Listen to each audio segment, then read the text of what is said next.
House Republicans say they've cracked it. Months of subpoenas, staff hauled in, budgets blown. They're calling it the flaw that makes the last 4 years illegitimate. In their own words, it's unprecedented, explosive, a constitutional crisis. According to them, this is it, the mechanism, the proof that Biden really wasn't in charge.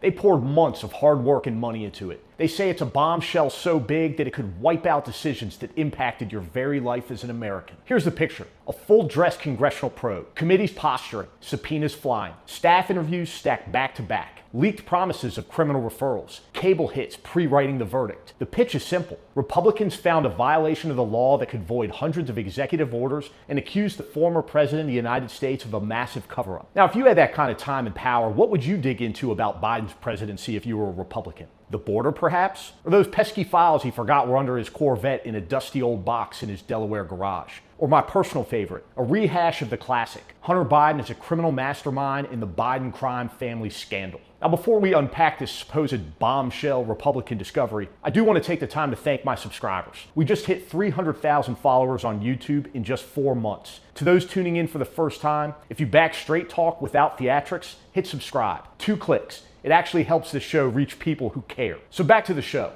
The Republican storyline goes like this. As the president aged, staff stepped in. Staff made calls, staff moved paper, and the public didn't know. Therefore, executive actions were illegitimate. They point to interviews with aides. Some people clammed up. Others said the obvious. He slowed with age. But they deny any conspiracy. Still, the committee insists there's a mechanism, a thing inside the system, the tool that proves the presidency wasn't really in charge. They say it's buried in documents. They say it changes everything. You ready? It's a pen, a goddamn pen. The greatest scandal of all time is that the Biden administration used a fucking auto pen. Literal office equipment. The terrifying monster under the bed, their report frames routine use as abuse. The implication? If a machine affixed the signature, maybe the decision wasn't real. Maybe whole actions can be tossed. Here's the part they skip. Modern presidents in both parties use auto pens for letters, for routine approvals, for time-sensitive actions when they're traveling. What makes it valid is the decision, authorization, not whose wrist moved. Trump uses the auto pen all the goddamn time. You really think he's signing every executive order and document when he's out cheating at golf? So after months of work, what do we have? A fight over office equipment marketed like Watergate. If the hill you choose to die on is a supply closet, the view's gonna be bad. Listen, jokes aside, this matters for 3 reasons. 1, it's a trust hack. Repeat illegitimate enough times and routine government looks like fraud. That poisons the well for whoever comes next, red or blue. 2, it's time theft. While Congress plays CSI stationary, real problems wait. Cost of living, border, immigration, and cybercrime that empties your account in an afternoon. Oversight is supposed to protect people, not generate segments. And 3, it's a wrecking ball precedent. If process nitpicks become the tool to erase an administration, every presidency turns into a Jenga tower. Today it's a pen, tomorrow it's the font, then a stapler. Listen, I'm all for oversight that finds real abuse. Use the tools, run it down. But don't dress up a routine machine as a constitutional crisis. I've seen what real crisis looks like. This is a fucking joke. If you want more of this, short, sourced, authentic, please support the show. Paid members keep us on the road, talking to the people who live with these decisions.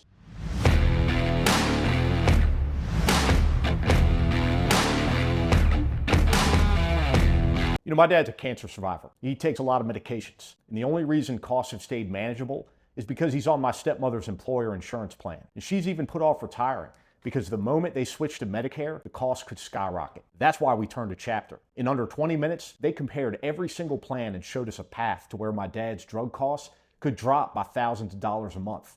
It gave my stepmother the peace of mind to finally think about retiring, without worrying they'd lose the coverage he needs. The truth is, millions of seniors are on the wrong Medicare plan and don't even know it. Chapter makes it simple. They'll search every option, save people an average of $1,100 a year, and if you're already in the right plan, they'll tell you. It's free, it's fast, and for families like mine, it's a game changer. Call the number below to see if Chapter can do the same for you. That's 845-440-1568. Again, that number is 845-440-1568.